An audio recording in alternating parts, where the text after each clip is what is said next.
You know, Herschel endorsed me the other day. We love Herschel.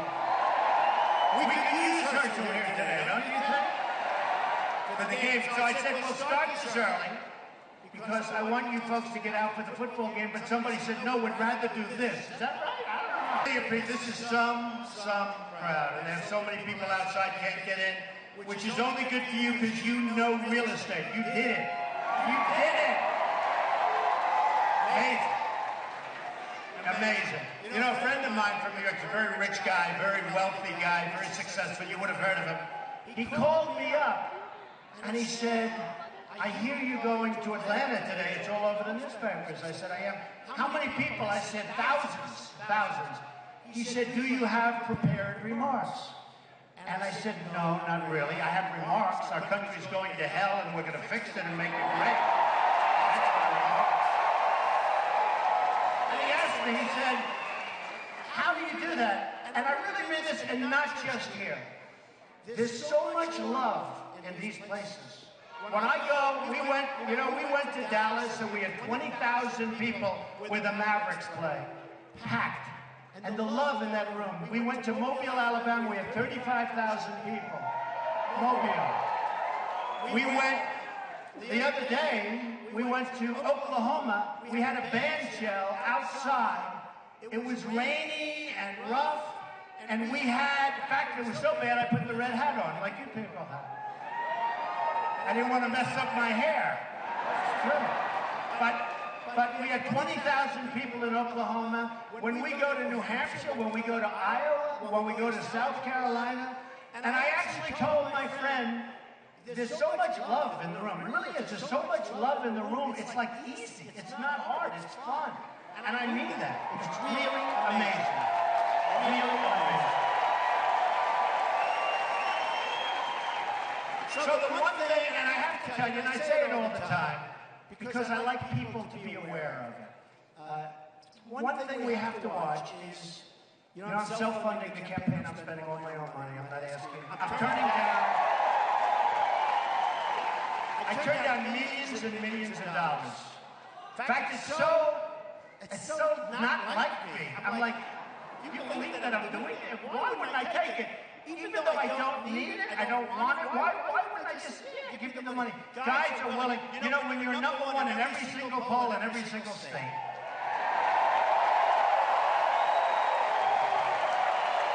these money guys, some of whom are friends of mine, lobbyists, special interest donors, they come out of the woodwork. Don, I'd like to meet with you. I'd love to be involved with your campaign. You know, because what do they want to do? And I was there, folks. Who knows it better than me? I was like the fair-haired boy. I was totally establishment. You know, now they're saying Trump is anti-establishment. Well, 3 months ago, I was totally establishment. I used to give fortunes. I gave $350,000 to the Republican, to the Governors Association. I gave so much money. And you know what? Now I changed. All of a sudden, I'm not establishment. But I'm doing it because I got so sick and tired of politicians, all talk, no action.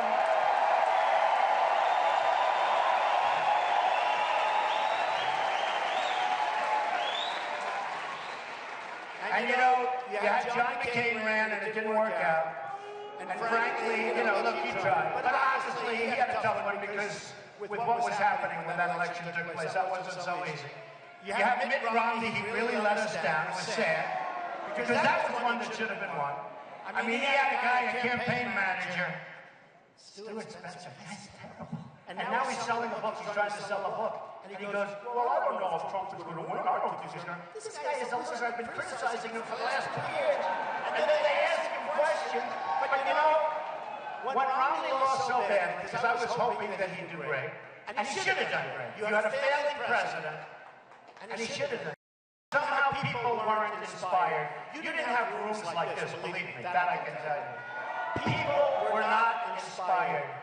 And I'm always, you know, all my life I've been backing people. I'll back anybody. You know, look, I was a businessman. Some people are like, you backed a Democrat. Of course I backed whoever wanted. I was a businessman. They were always so good to me. They were so good to me. So what happens, that was something that should have been won. And Mitt is a good guy, but it didn't work. I don't know, did he choke? Something happened. And I said, we're not going to let it happen again. We're not going to let it happen again. It's not going to happen again. But we have to be careful about two things. Number one are the PACs. Because, you know, they raised hundreds of millions of dollars. Much of it I could have had. I mean, you know, when I tell a guy, I don't want your money, he goes to Jeb, or he goes to Marco Rubio, or he goes to these other people, they give it to them. That's the problem. Well, let me ask you then. I promise I won't do anything for him. Should I take the money? No. I was in Iowa, and we had an amazing place like this. And I said, I went through a whole routine. I said, listen, it's so hard. She said, take the money. Take the money and run, right? Take the money and run. No, but I was in Iowa. We had a room just like this, thousands of people. But I did a long, big thing on it. I said, so here's the story. I promise you, I swear to you, let me take all of these many millions of dollars. Let me take them. I promise you that I won't do anything for the people giving me the money. Okay? I said, so. And I thought they were all going to say, yes, take the money. The place went crazy. No. Can't do it. So anyway, I'm the only one that's self-funding. I'm doing my own campaign. We're spending money. And here's the story. I got to tell you this. I got to tell you this story, though. So I figured I'd have about $20 million spent up until this day, right? You know, ads, mostly ads.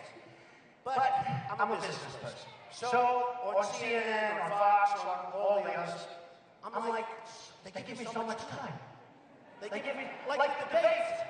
Every question was, Mr. Trump. And I'm saying to myself, what about these other people? I actually felt badly for them. And then when they started, the last one was CNN, they started with me and then go, Mr. Trump. Then when they asked the other guy, Mr. So-and-so, or governor, or senator, Mr. Trump said this and that, what do you think? The whole thing was like crazy. It was crazy. It was crazy. But you got to remember, so you have these PACs. They have hundreds of millions of dollars. They're going to spend this money on the other candidates and probably attack ads, as they call them, on me. Rush Limbaugh said, no human being has ever received so much incoming as Trump. Incoming. I've never heard that word before. It's a cool word. I think of it as being like bombarded with shells. He meant bombarded by bad media. But no individual has ever. And if you remember when I announced, and it was tough, you know, it takes guts to run for president. It really does. It really does. This isn't something that I needed. And actually, I did Face the Nation, and it's going to be on Sunday. Nice guy, John Dickerson. And I did last week. Oh, by the way, I have to say it because we're going to put out a press release because nobody's going to report. So last week, I do Meet the Press. Did anybody see it? With Chuck Todd. And I did this week with George Stephanopoulos. So I did them. So I said, and I just asked Corey, my campaign manager, I said, how did they do with the ratings? So Chuck Todd said, now maybe it's wrong, and if it's wrong, I'll end up with, you know, story of Trump said. But that's what supposedly he said. That he did unbelievable numbers, his best numbers in 4 years. That's what amazing is. 6, George Stephanopoulos, their numbers were through the roof. I mean, literally, their numbers were through the roof. George, who treated me fairly, and so did Chuck. So I did it. And this week we're doing Face the Nation. Watch how big the numbers are. It's crazy. It's crazy. It's like The Apprentice. It's crazy. But I have to tell you, the press gives off false signals. So forth. And I've never seen anything like it. I mean, now if you sneeze, you end up with a story. But I've never. She's not doing so well. I mean, honestly, she shouldn't be allowed to run.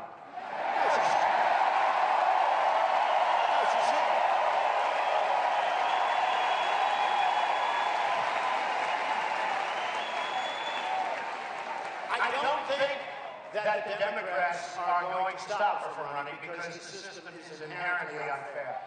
I can tell you this. If that were a Republican that did what she did with the emails, they would have been in jail 12 months ago. They would have been in jail. It's a very unfair system.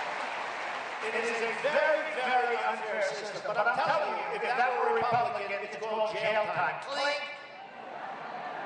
General Petraeus. You know, it's funny. I watch all these guys that I'm running against. We had 17 total. Now we have 16. Scott Walker was famously honest, which is unusual for a politician. Okay? He asked me to do him a favor. And then he asked the campaign contribution, which of course is like part of the thing. Usually when I'm getting ready to hang up on a politician, I say, okay, come on, I gotta go, let's go. What else? Well, you think you could help me out a little bit? Anyway. And for some reason, he left me his cell phone number, right? And I had it down, I was like 4 years old. I had it down in the stack. I call it the waste stack. You know, I never, it's waste. And somehow I'm going to make, and I see this number sitting there. I said, well, I wonder if it still works. And I held it up. But he was at 405, and then he attacked me, and I attacked him back. And you remember with Perry? Perry said, Donald Trump should be on the same stage with some of these people. These governors and senators. He meant governors and senators. No, think of it. So I'm saying, look, I know him. In a couple of cases, you have failed governors, failed senators, not particularly smart people in many cases. And I'm saying to myself, I should be on the same. So here's what happens. Went to the best school, very smart. I have a good gene pool. My uncle was a professor at MIT for a long time, one of the great people. But I'm saying to myself, I wrote The Art of the Deal. Do we have Art of the Deal, right? One of the great selling business books, probably the best-selling business book of all time. All of these things I did. And then I went out, and I made a fortune. And believe me, I had a father who was great. But you know, you can always tell the haters, I'm doing a book. And it's a rough book. It's going to talk about the problems that we're in. It's coming out in 3 weeks. Crippled America. That's the name of the book. Crippled America. Because whether we like it or not, that's what we have now. Okay? That's what we have now. But you always know, my father was a Brooklyn builder and a great guy, my best friend in the world ever. And he taught me so well. But you always know when you're dealing with scum. And what I dealt with the press, they said, this is Brooklyn, New York, Brooklyn and Queens. Now, we know Brooklyn and Queens. It's wonderful, but it's Brooklyn and Queens. I always wanted to go to Manhattan. And you always know you're in trouble when somebody says, yes, his father gave him $200 million to go to Manhattan. My father thought I was crazy to go to Manhattan. And my father didn't have $200 million. That's a lot of money. But you always know, and by the way, he loaned me a tiny bit of money, and he thought I was nuts. But he said, you know what, I have such confidence in my boy. And I went to Manhattan, and I made a fortune. And I only tell you that, I only tell you that because it's important. It's important to know, you've seen what's happened all over the world. They all said, Trump will never run. The pundits. You know, the pundits. Trump will never run. Then I announced I'm running. They said, oh, what happened? Then they said, he'll never file Form A, or whatever it's called. That's what basically you sign your life away to federal elections, right? He'll never file it. I filed it. They said, oh, that's right. Then they said, he'll never file his financials because maybe he's not worth as much as everybody says, right? Now, my financials were over 100 pages, or about 100 pages, and I mean detailed stuff. And I filed them ahead of schedule. Some of the politicians asked for extensions, and they had 1 page, and they have nothing. They have nothing. So I have almost 100 pages of stuff, and I filed my financials, and they went through all of it. Oh, they thought, oh, finally. You know, I'm a private company. Nobody knows what I have. Forbes doesn't know me. Forbes said I'm worth $4.5 or $5 billion. They put me in the cover of the magazine. But they don't know what I have. I'm private. But now all of a sudden, I filed these papers, and they're very detailed. And people said, wow, he's really rich. They couldn't believe it. Not only rich, you know what? I have some of the greatest assets anywhere in the world. Some of the great real estate in the world. 57th and 5th, and 40 Wall Street, and Doral, and Miami, and and Turnberry, and Scotland. Some of the greatest things. Bank of America building in San Francisco, big chunk. 1290 Avenue in the Americas, among the biggest floors in Manhattan. So many different things. And people say, where did you know this? I built a great company. The reason I say it is because we are going to put whatever that talent is up here to work for our country. That's what we're going to do.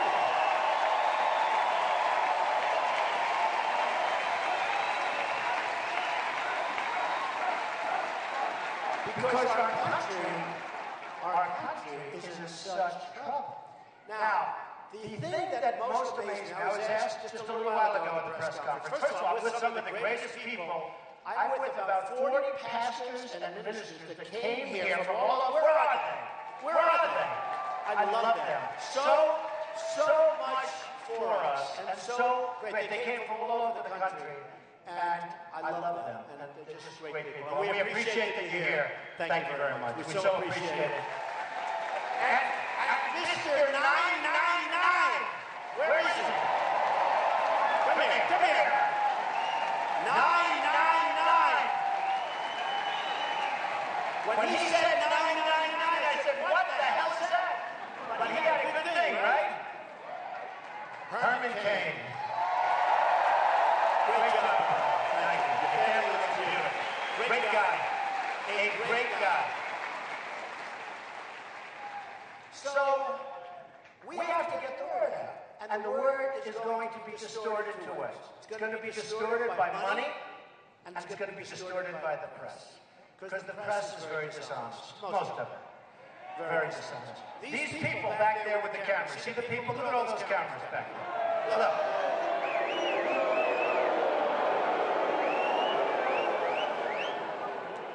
No, they're very dishonest. And again, not all.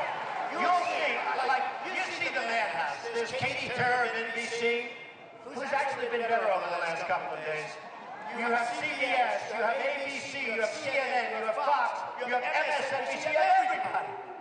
And look, so here's what they do. Because we've had crowds like this, I mean, everywhere we go, we have not only sellouts, we have thousands of people outside. And my wife, every time I go home, hello, darling, nice beach. Were many people there? It's true. Were many? Because you know what? They take those cameras, they have it drilled on my face. They never show the audience. And then Katie and the other ones. Oh, CNN is brutal. And we're on live CNN. Can you believe I'm on live and I'm saying they're terrible?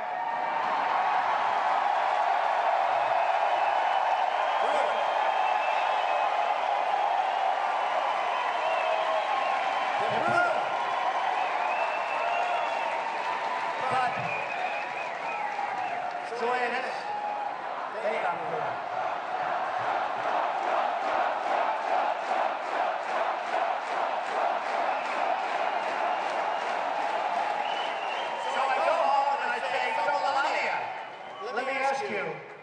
How was it?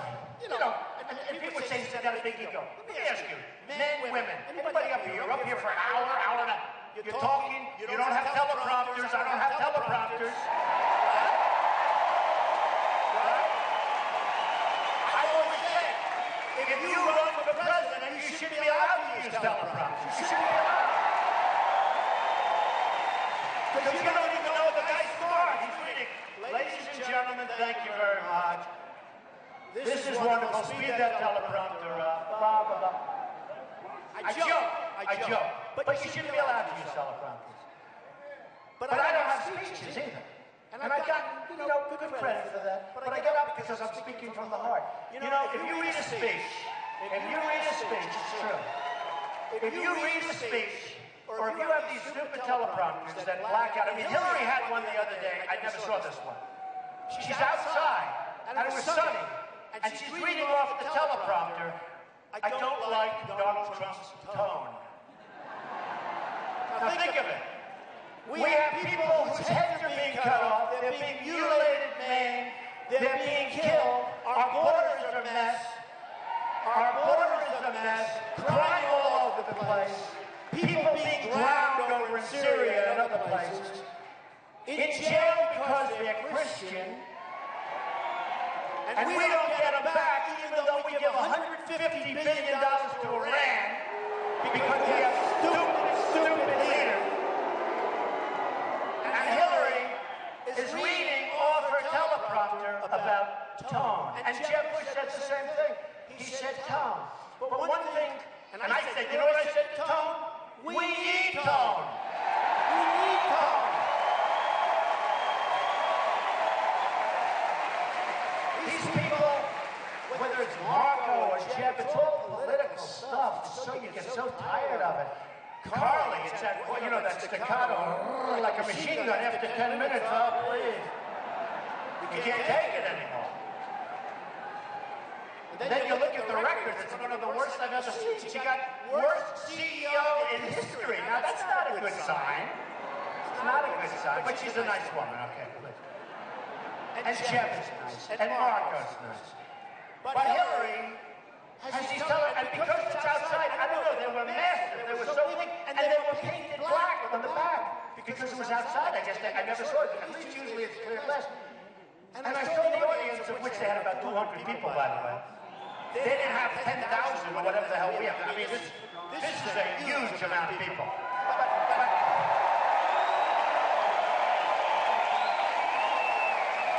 But she's got this massive teleprompter, and the backside is painted black, so she can read it better. And I'm saying that must be awfully tough. If you're in the audience, you can't even see her. You can't even see through the glass. But the distortion of what's said is incredible. And, you know, the other day, I was talking about, and I actually think they're all nice people. You know, I know most of them, and for the most part, they're nice people, but I don't care if they're nice. Honestly, I don't care.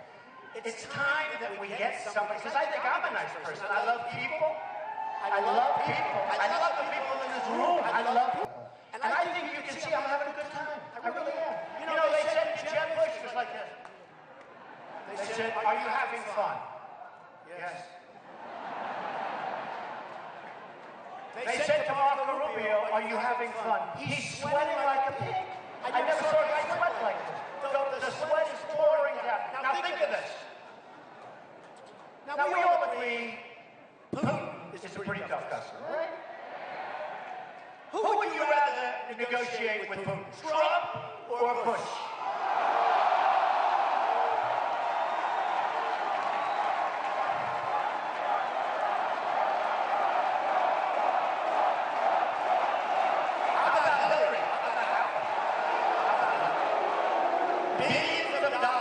Missing from the State Department. You know, that's like a little story. Billions of dollars are missing from the State Department. And I'm saying to myself, it's like a little story. Billions. Billions. How do you don't let that happen? You don't let that happen if like there's $2 missing from his business, he kills somebody. Here we're talking about billions. But think of it.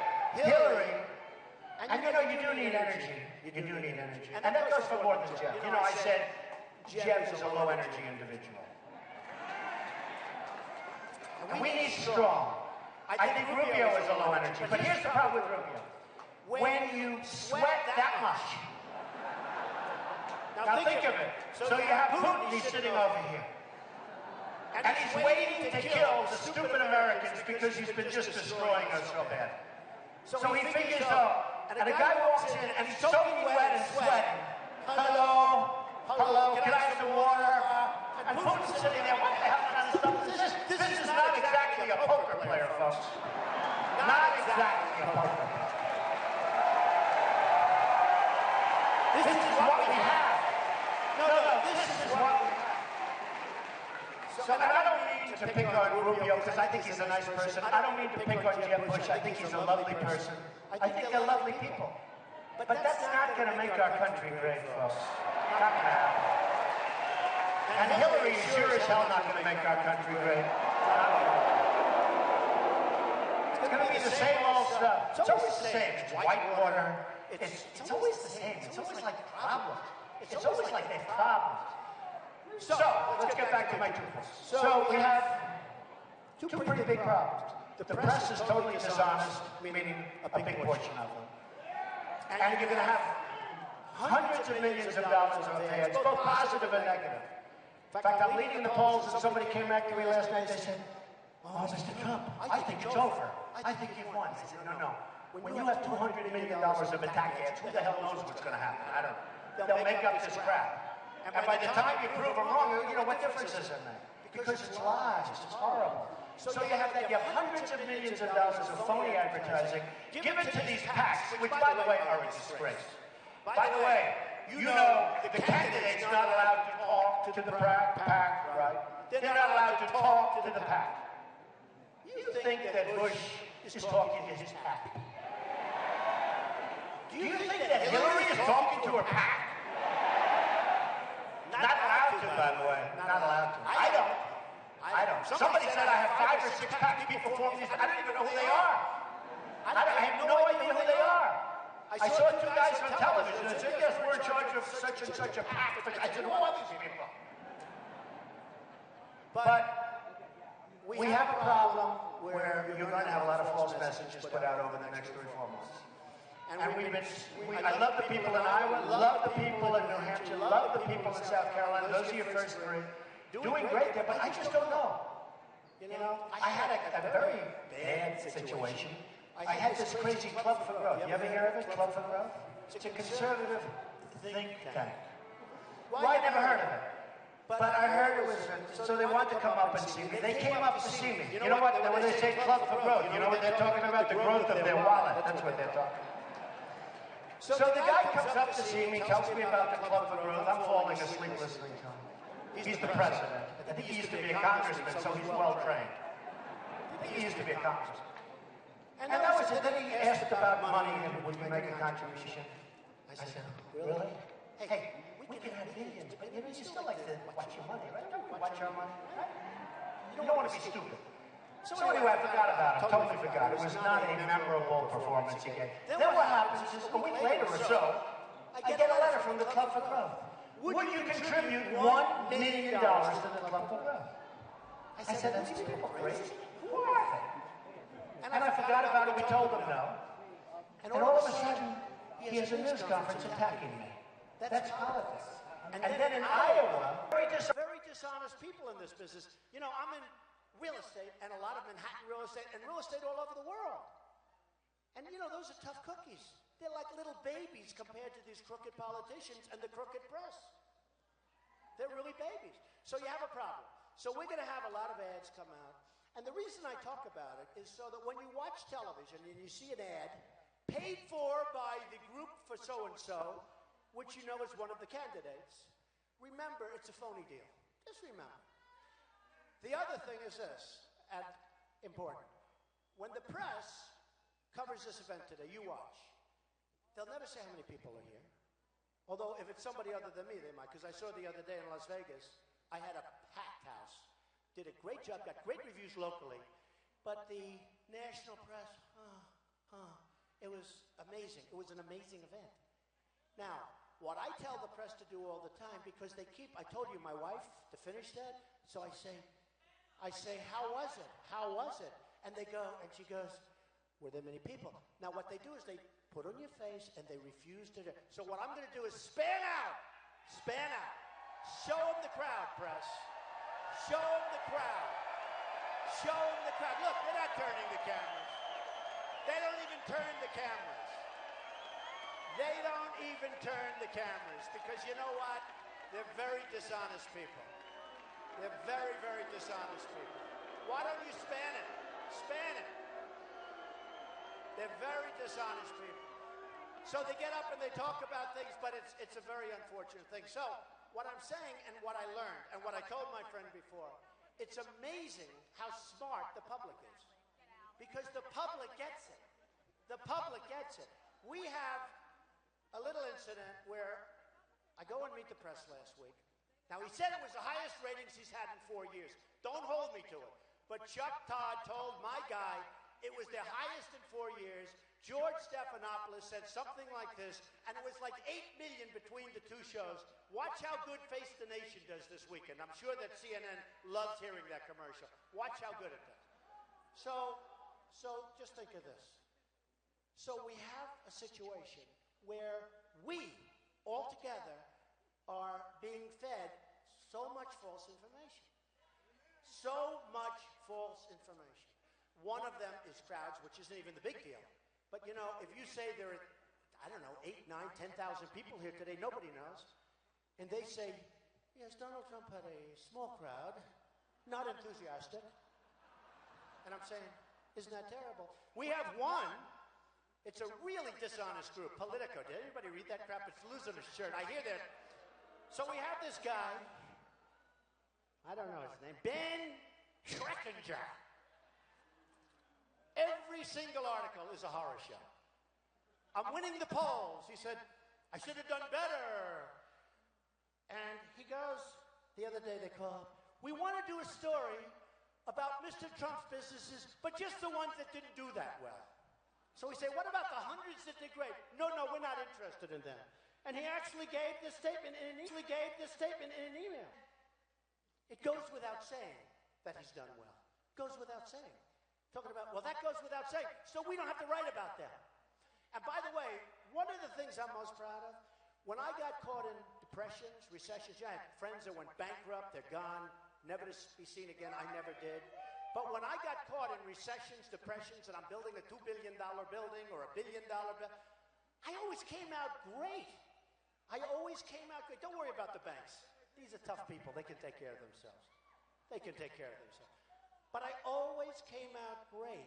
And that's what we have to do with our country. Because we're going to have good times, bad times. We've got to come out great. We've got to come out strong. So, with Meet the Press, the big story is whether I'm staying. And I just want to tell, and I'm going to say it very, very firmly, and I said it a little while, but I'm going to say it so strongly. Are you ready? I love this. I love the people. I love the country. We're never, ever getting out of this deal, okay? Ever. Ever. We're winning. We're going to take it to Cleveland where we have the convention. And after that, we're going to beat Hillary or whoever it is so badly. So badly.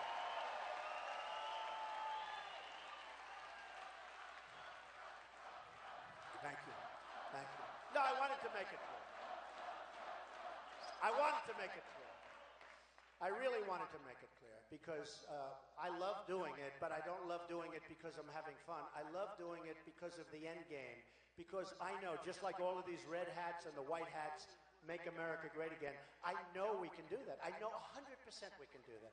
It's not even going to be that hard. We can do it. It's not even going to be that hard. When you look at the gross incompetence of our government and the way it's run, the way our government is run, it's not going to be that hard.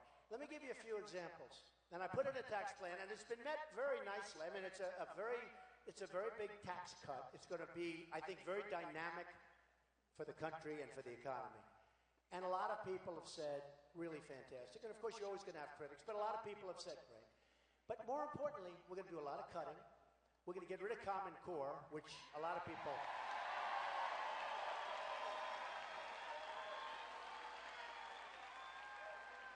We're getting rid of Common Core. Can you imagine?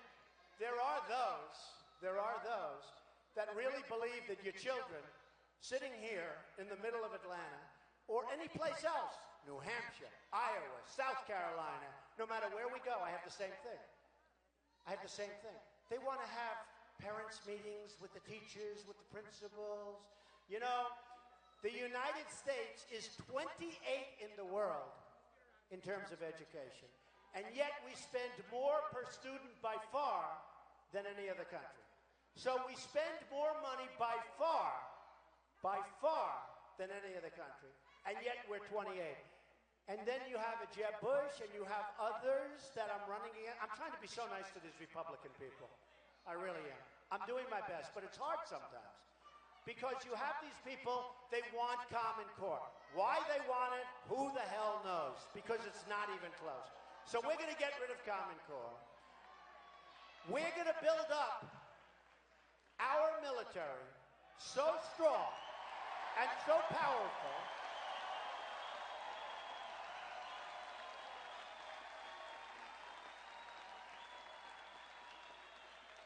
a very good man, general, retired 2 weeks ago.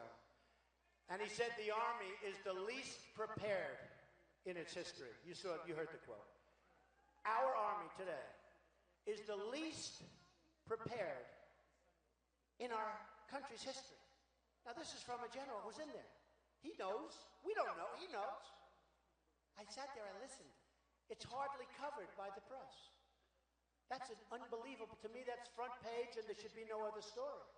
Hardly covered by the press. You look at our military, we send over to our allies, who are all a bunch of thieves for the most part. Listen to this, and I've said it, because I find this to be amazing, because I know how big a deal it is. It's like a movement of a massive situation. You need a flotilla. 2,300 Humvees with armor plate, the best in the world, that if our young people were in those Humvees instead of the crummy ones they had, we wouldn't have the wounded warriors in the shape they're in. We wouldn't have them. They're our greatest people.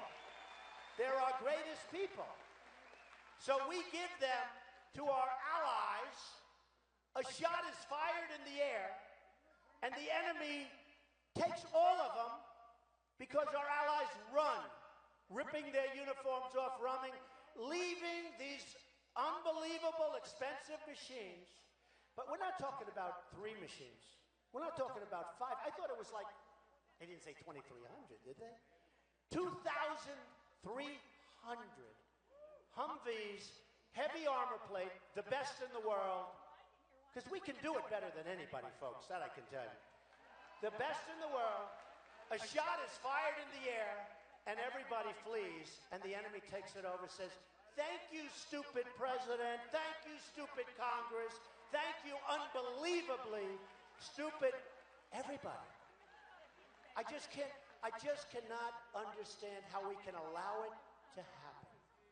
We have incompetent people in Washington. So, we're going to build up our military bigger and better and stronger than ever before, and we won't have to use it.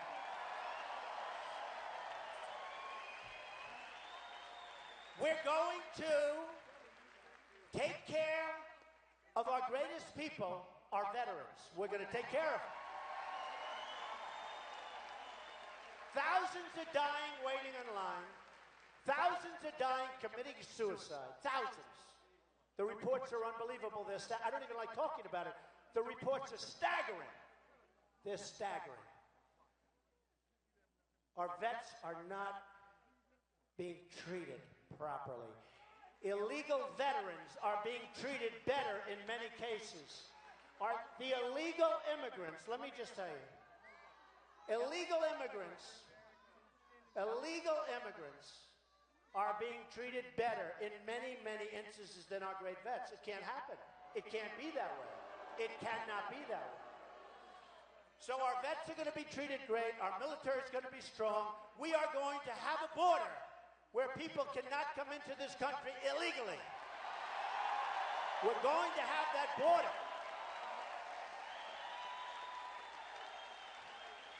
And we're going to build a wall, and Mexico is going to pay for it. They're going to pay for it.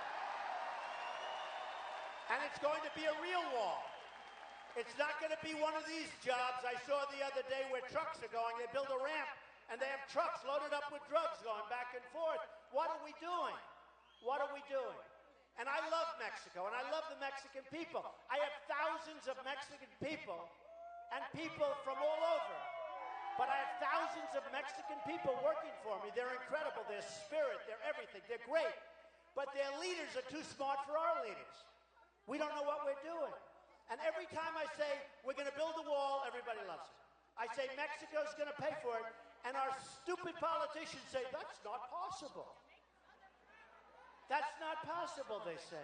And for them, it's not. First of all, this is going to be a Trump wall. This is going to be a wall that people aren't going over. If they go over it, it's going to be a long way down, very uncomfortable. And we got to stop the drug trade. You know, the drug cartels are pouring in. They are pouring. It's going to Chicago. It's going to New York. It's going to Atlanta. It's going all over the place, and it's causing problems. So here's the deal. We get the drugs. They get the money. They leave with satchels and satchels of money right across the border. So we're going to build a wall. Mexico's going to pay. So the other day, I was listening to one of my people that I'm competing against, if you can believe. Can you believe I'm a politician now? Ay, ay, ay. I never thought I'd say that about myself. I'm embarrassed. So the other day, one of these politicians is saying, who knows nothing about construction, I mean, I build great buildings. Look at the buildings I built. This is so easy, a wall. Probably precast plank. You know, a parking garage, you ever see? They run those suckers 80, 90 feet long, precast, beautiful. They come in trucks, it goes up like magic. Wouldn't it be nice if we had them standing up right in a foundation? Just, nobody's going over it, folks. And it's not expensive. So easy. That's what I do best. In all fairness, had a lot of success. What I do best is build. Think of it. To have a president that knows construction better than anybody, and we have an infrastructure that's crumbling. Our roads, our highways, our airports. I mean, they came in, they built a veterans hospital in a certain location, like over $1 billion. I said, how much did that cost? They didn't know. All they know is much more than $1 billion. Took many, many years. Thing looks like it's cost 50, 60 million bucks. And I'm good at that. I can look at a building and tell you what it should cost. Wouldn't it be nice to have a president that really knew construction? Remember the Wallman Rink in Central Park? Remember the famous Wallman Rink? I mean, it's sort of interesting. I haven't mentioned it in years, but the Wallman Rink in Central Park, it was there. It was under construction for 8 years. They couldn't get it built, an ice skating rink. I went to the mayor at the time, Ed Koch, and he got angry at me because he thought I stood, I showed him up. But I went to the mayor and I said, let me do it. I did it in 4 months, and we had money left over. And they had spent almost $20 million. I spent like $1.8 million. And most of the money I spent was ripping down everything they did. So wouldn't it be nice, we have a big infrastructure problem. But here's what I did. I told the certain politician that actually said it's not practical for Mexico to pay. So I asked one of my very smart people to go over and do a study, the trade imbalance, U.S. trade deficit, right, between China and us, Japan and us, and Mexico and us. So let's go to the good news. Mexico is the least amount of money. Close to 50. Almost $50 billion a year. That doesn't include the billions of dollars that we give to Mexico for different reasons, none of which anybody knows. Okay? Now the wall is going to cost, they were saying $12 billion. I say we can do it twice as big, much better looking, because I want to make it good looking. I told one group, I don't want to be repeating myself, but I said I want it really good looking because someday they're going to name it after me. It's got to be good looking. The Trump wall. But, so what happens?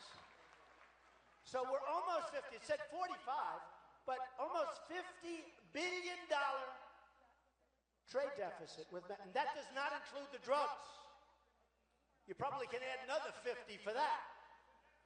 So when I go, if you have the right messenger. Now, if you have some dope, hello, will you pay for the wall? Absolutely not. Oh, I'm sorry. Mr. President, they won't pay for the wall.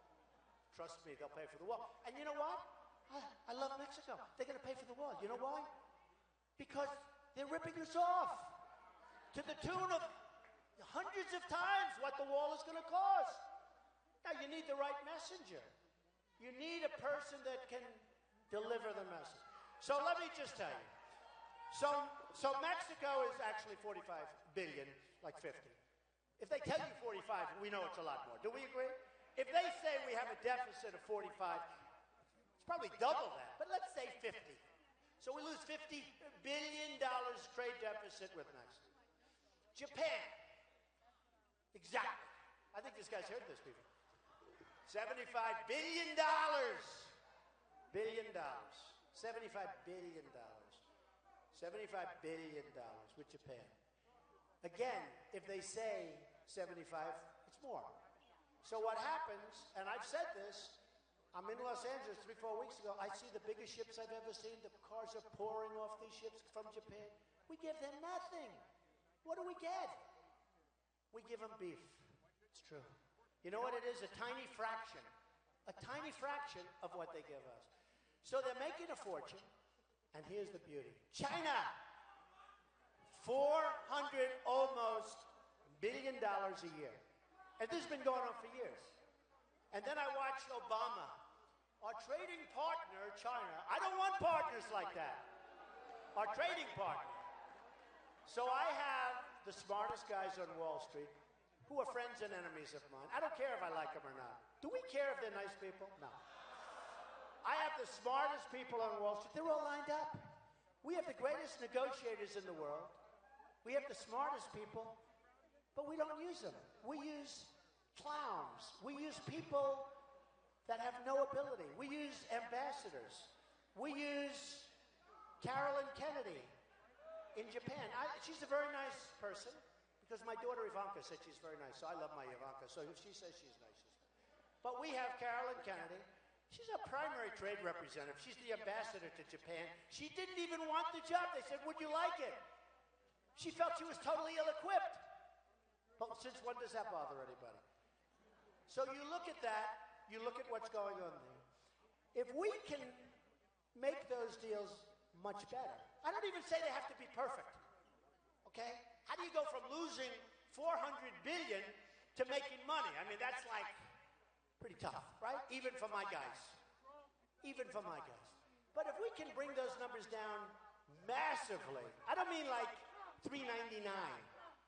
I mean bigly.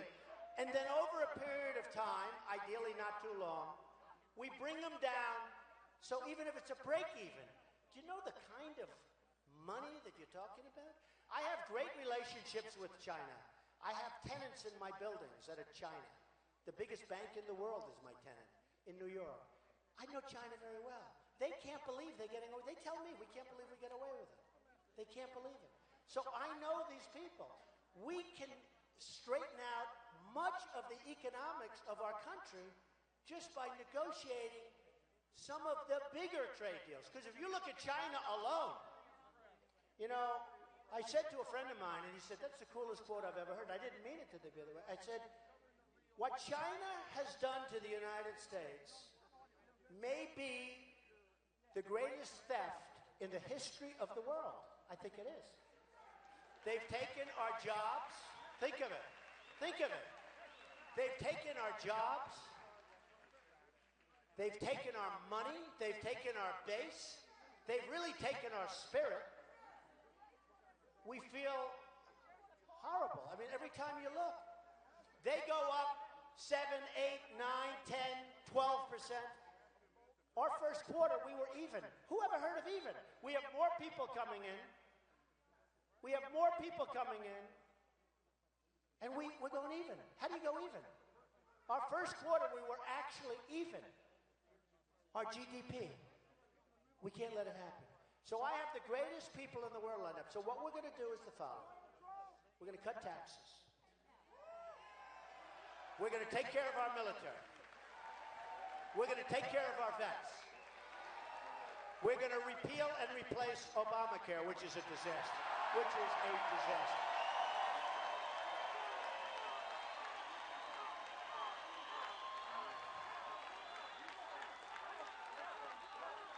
We're going to, thank you, we're going to build a wall, and we're going to have a border. And we're going to fight the whole anchor baby situation, which is insane. Which is insane. And by the way, some of the greatest legal scholars, you know, you heard, well, Mr. Trump said, a woman's pregnant. She's like almost 9 months. They move her over to the border, and she's getting ready to have the baby. And they move her into the border because our security people and our patrol people, who are fantastic, our Border Patrol people are fantastic. I met with them 2 months ago. They're fantastic people, but they're not allowed to do the job. So they're going to put the baby's going to be born in the United States. Congratulations. You now have a baby for 85 years that we're taking care of. I don't think so.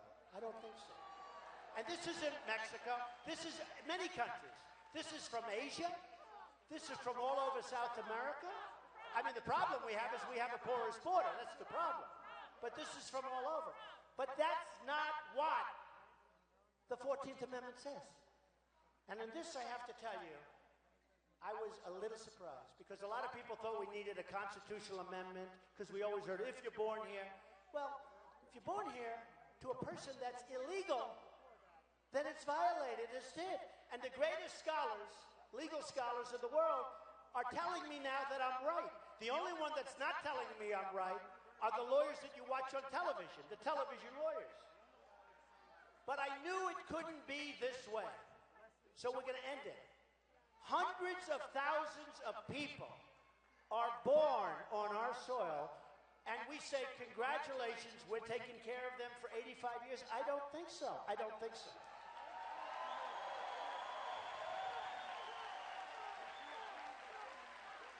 And on illegal immigration, and I have to tell you this, I want people to come into the country, just so you understand.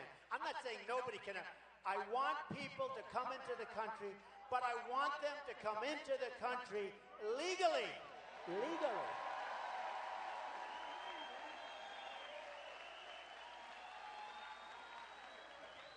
And when I made the statement that we have a tremendous crime problem, everybody said, oh, what a horrible statement. He doesn't like this country or that. I love those countries. I love those countries.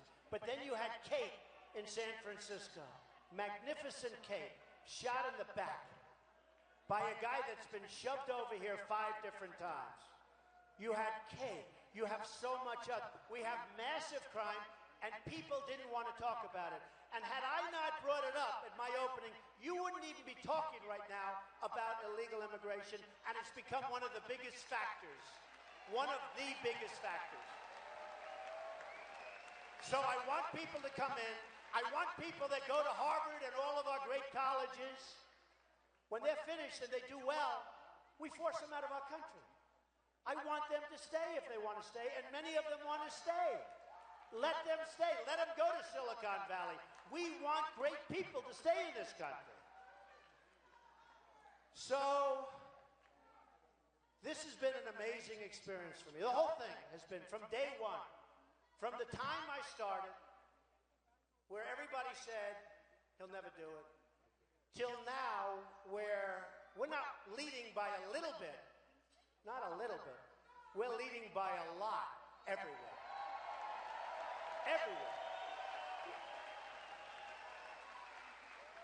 You know, yesterday a poll came out in New Hampshire where we're leading by close to 20 points. You believe that? Does anybody write it? No. But we're doing great. And it's been fun, but it's been fun for a different reason. I see the end game. I see what's happening. And I tell people when there's spirit like in this room, I say, look at around the people next to you, because this is more than just a group of people. If you had somebody else over here, they wouldn't be in this big, massive room. They'd be in a small hotel conference room. They'd have 50 or 60 or 90 people, and they'd be sitting around falling asleep. I'm telling you. This is a movement. One of the people who works for me, George, just before I came up, he said, Mr. Trump, I've been doing this for 25 years. And he's done it at the highest level.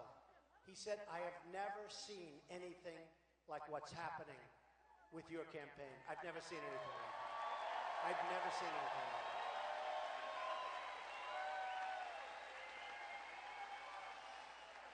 So, thank you. Thank you.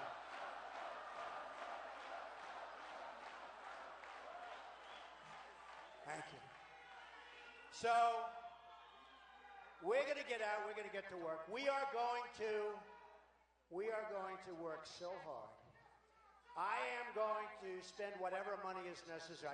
I don't care. And by the way, and because you're saying I can't do it, I will not take from all these guys that want to give it, okay? And to be honest, what does that mean? When the lobbyist comes up to see me that he's representing Ford or he's representing Boeing or he's representing somebody, and he wants a favor, and I didn't take his money, it's so easy to say, no, I have to do the right thing, right? It's so easy. But we are going to do something that's special. This is, and you know, and I say it, they used to call it the silent majority. It's not silent anymore. It's not silent. And it is a majority. It is a majority. People didn't get out to vote in the last election with Romney. You know, if you look at the people, like yourselves, for some reason they weren't inspired. Everyone says you need this view, you need this, you need that.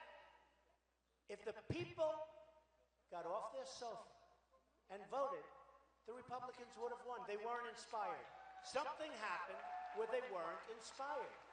There are plenty of us. There are plenty of us. Great people. And by the way, I think we're going to get a lot of Democrats. I even think we're going to get a lot of liberals because you know what? They want to see the country get better. They want to see our country get better.